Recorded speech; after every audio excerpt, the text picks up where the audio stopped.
और न होने, अगर तुम सम हो, साधना जब हम करेंगे तो सम अवस्था में ही आएंगे, तब हमारे फीलिंग में कुछ नहीं आएगा। तो भगवान कहते हैं कि ये समत्व ही योग है। और 50वें श्लोक में भगवान ने कहा है ना, बुद्धि युक्तो जहाति है वह सुकृत दुष्कृत तस्मात् योगा युजवस्य योगः कर्मसु कौशलम्। समबुद्धि युक्त पुरुष जो है, जो सम अवस्था में आ गया है, वो इस लोक में पुण्य और पाप दोनों को त्याग देता है, अर्थात वह मुक्त हो जाता है। ये साधना करते करते एक स्थिति ऐसे आ जाएगी कि हमें कोई अपमानजनक शब्द बोले, फूल का माला पहना दे तो हम आनंदित नहीं होंगे, और जूते का माला पहना दे तब भी हमें दुख नहीं होगा। क्यों? देहाभिमान से हम अलग हो गए। देहाभिमान से अलग होते ही ये समस्या अपने आप समाप्त। जैसे मान लीजिए कि गीता के 6वें अध्याय के 7वें श्लोक में भगवान कहते हैं कि जितात्मनः प्रशांतस्य परमात्मा समाहित शीतोष्ण सुख दुह केश तथा मान अपमान। भगवान कहते हैं कि सर्दी गर्मी सुख दुख मान अपमान में जिनके अंतःकरण की वृत्तियां भली भांति शांत है। भली भांति शांत का मतलब क्या हुआ? सर्दी पड़ रहा है, कोई फर्क नहीं पड़ रहा है, गर्मी पड़ रहा है, कोई फर्क नहीं, हमारे फीलिंग में आ ही नहीं रहा। किसी ने हमें अपमान कर दिया, फीलिंग में नहीं आ रहा, सम्मान कर दिया, उसमें हम हर्षित नहीं हो रहा। ये सम अवस्था है। सम अवस्था में आते ही भगवान कहते हैं कि तुम्हारा संसार से संबंध कट जाएगा, तुम्हारा मान अपमान सुख दुख से तुम परे हो जाओगे। गीता के फिर 6वें अध्याय के 8वें श्लोक में भगवान कहते हैं कि अंतिम सिद्धावस्था क्या है। 8वें श्लोक में भगवान समझाते हैं कि ज्ञान विज्ञान तृप्तात्मा कुटस्थ विदितेन्द्रिय उच्चते योगी समलोष्टास्म कांचना। ये अंतिम परिणति भगवान बता रहे हैं कि तुम जब साधना करोगे तो इस स्तर पे पहुंच जाओ। ये सिद्धावस्था की बात कर भगवान कह रहे हैं कि जिनका अंतःकरण ज्ञान विज्ञान से तृप्त है, मतलब जिनके अंतःकरण में ज्ञान प्रकट हो गया। एक ज्ञान हम लोग अर्जित करते हैं और एक ज्ञान साधना से हमें प्राप्त होता है। जैसे आगे आप गीता में पढ़िएगा, उसमें ये आता है बात, जैसे भगवान ने कहा है नहीं ज्ञान सदृशम पवित्र में ही विद्यते तत् स्वयं योग संसिद्धि कालेनात्म में विन्दति।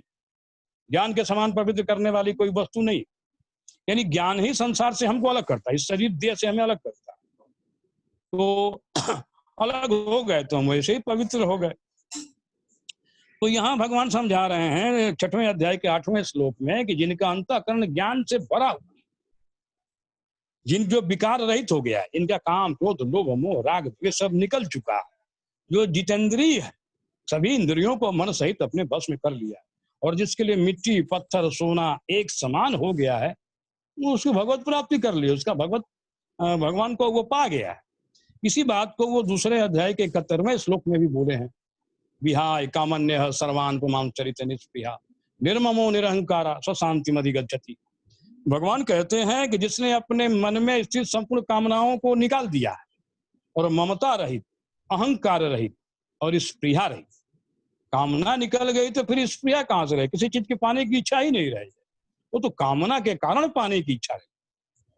तो भगवान कहते हैं कि वह भगवत स्वरूप परम शांति को प्राप्त होता। परम शांति में, ये शांति में भगवान रहते हैं, उसी शांति में वो भी आ जाता है। गीता के दूसरे अध्याय के 56वें श्लोक में आप देखिएगा, इसमें भगवान भी बहुत सुंदर ढंग से समझाए हैं।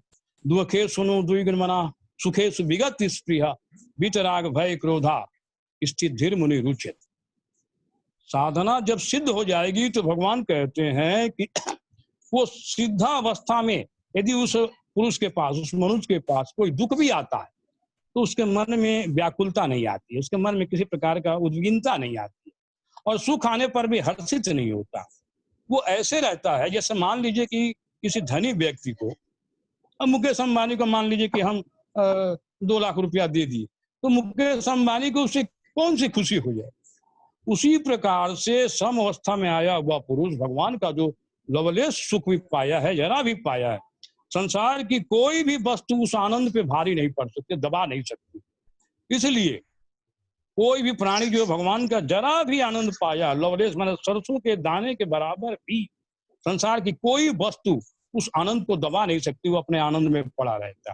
तो भगवान इसी बात को दोहरा रहे हैं कि दुखे सुनो द्विगुण मना, सुख पड़ने पर जिनका मन में व्याकुलता नहीं आती, सुख में निष्क्रिय रहता है, जिनके राग भय क्रोध नष्ट हो गए हैं, वह स्थिर बुद्धि वाला पुरुष। मन देखिए, मन ध्यानावस्था में स्थिर होता है, बुद्धि टोटली स्थिर हो जाती है। बुद्धि जब स्थिर हो जाती है तो मन कुछ भी करे, बुद्धि डिसीजन देने वाली रहते ही नहीं, क्योंकि बुद्धि का काम क्या है? डिसीजन देना है, यस नो, करना है कि नहीं करना।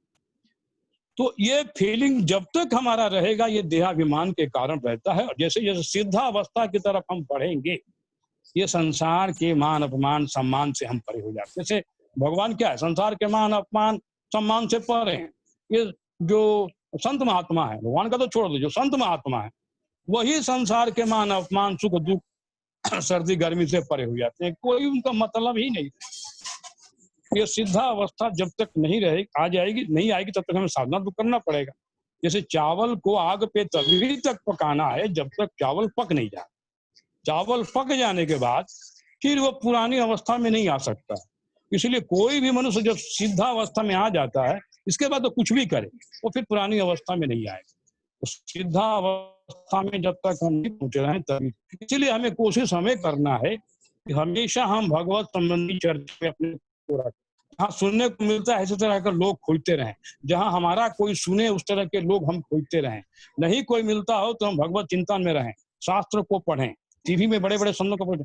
गोस्वामी जी ने सुंदरकांड में इस बात को कहा है, अपने मन से कहा है कि पहले तो उन्होंने कहा है कि सकल सुमंगलदायक रघुनायक गुणगान सादर सुनहि ते तरहि भव सिंधु बिना जलयान।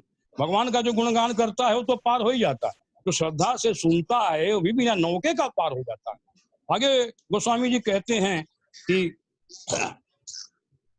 वो भगवान इस बात को कह रहे हैं कि सुख समन दमन, वो एक चौपाई है वो थोड़ी सी भूल जा रही है, उसमें गोस्वामी जी ये कहते हैं कि रे दुष्ट मन, तेरे को रघुनाथ जी का कोई गुणगान सुनाने वाला मिलता है तो सुनने वाला मिलता है तो सुना, और कोई नहीं मिलता है तो रघुनाथ जी का गुणगान तो खुद ही गा और खुद ही सुन। कहते हैं कि सुख समन दमन विषाद रघुपति गुणगना तजी सकल यास भरोस गाँव में सुना ही संत सठ। कहते हैं रे दुष्ट मन, अपने मन से कह रहे हैं, रे दुष्ट मन सठ मन, तेरे को कोई सुनाने वाला नहीं मिलता है, तेरे को कोई सुनने वाला नहीं मिलता है तो रघुनाथ जी का गुणगान तू खुद ही गा और तू खुद ही सुन। ये हमेशा हमारी कोशिश ये रहनी चाहिए कि हमें भगवत चर्चित संबंधी वाले लोग ही मिलें। इस बात को भागवत में भगवान ने कहा है हमेशा कि उस व्यक्ति के पास मत बैठो जो भगवत चर्चा में रुचि न रखते। भगवान कहते हैं संगम न कुर्यासम कृपाम कचित तस्यानुगस्मस्यन्ते प्रत्यत्यनुगान्धवत्। भगवान कहते हैं किसी भी साधारण आदमी को उस मनुष्य बैठना नहीं, तो केवल अपनी इंद्रियों को देने में और फिर तो व्यक्ति का अनुगमन करने वाले का, उस व्यक्ति की बात मानने वाले का वही हश्र होता है जो एक अंधे के सहारे चलने वाले अंधे का होता है। अर्थात उसे तो घोर अज्ञान अंधकार और घोर में जाना पड़ता है। महात्मा बुद्ध ने कहा था कि जिनके पास ज्ञान रूपी आंख नहीं है वो अंधे ही है। हमारी दो आंखें हैं माया की, ये आंख में संसार की कल्याण का मार्ग नहीं बता पाती, तो ये आंख रहने से कोई फायदा नहीं। ज्ञान रूपी आंख ही जो है वो हमारा कल्याण कर सकती है। इसलिए हमेशा हमें भगवत चिंतन में, भगवत संबंधी चर्चा में, उसी तरह के लोगों को ढूंढने में, बैठने में हमें अपना समय व्यतीत करना चाहिए। उस समय निकल गया है, बोलने की इच्छा थोड़ी दूसरी थी, ठीक है।